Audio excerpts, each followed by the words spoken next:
Hey guys, today I want to talk to you about how downloading music really isn't wrong and it's actually benefiting the artist. The first thing I want to go ahead and start off on is from an article that I read, and it's called MP3 Music Blogs, Their Efficiency in Selling Music and Marketing Bands. Through music blogs, patrons are exposed to a huge catalog of music for free.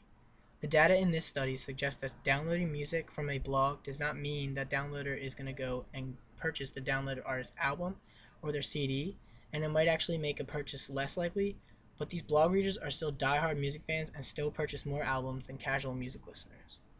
With this, we can see that there's artists out there who aren't being given their chance to shine and get their music out to their audience because they're not on iTunes or their music isn't getting sold. But the people with recognition are actually putting albums out that only have hits that are like one or two songs on the album. So there really needs to be a change in what we're doing with downloading music, and it needs to be legal because I know as myself as an artist, I would want someone to download me not because it's free or that it costs money, but so that they can get a feel for me, because that's really what the music is about, is connecting with your audience. And the second thing I want to talk about is really jumping to with college students and how they download music. And I want to talk about an article I read called Getting Up on the Download, College Students' Motivations for Acquiring Music via the Web. This study is to understand the gratifications behind music downloading among college students and examine how the gratifications along with music interests are associated with a variety of downloading related videos. Pretty much talks about how downloading music in college is actually really happening a lot and a lot of people are doing it, but it's saying that like college students download this music and put it on CDs, and you can imagine that they go to parties and they play the CDs and people listen to it and they get used to it, and people are like, oh, I like this artist, I like this song, I heard this at that party, what's that artist? They're not getting that because they bought it, they're getting it because people are spreading it through the word of mouth. So really, downloading music is giving anyone a chance as an artist to get their song and their name out there to their audience.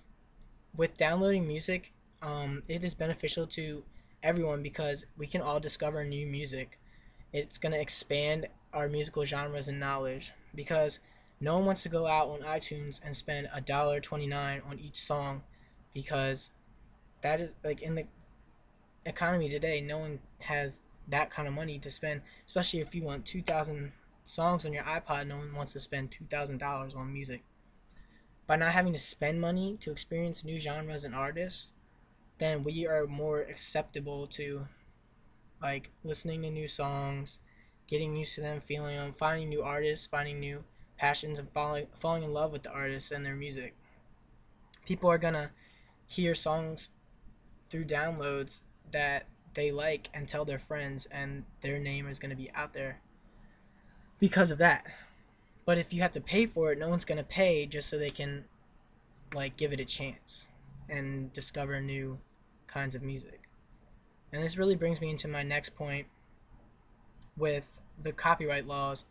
And I read an article called Digital Downloads, Access Codes, and U.S. Copyright Laws that pretty much talked about how there's been a lot of controversy and of course litigation regarding the legal status of uploading, downloading music and video files through MP3, Napstar, and other file sharing services or softwares.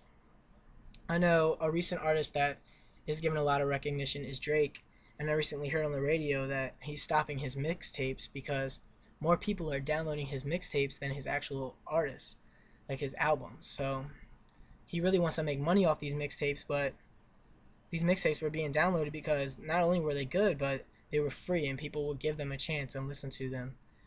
And really, the only reason we listen to what we listen to and that we buy music is because that's what the radio is telling us to listen to, because they play what they are being paid to play.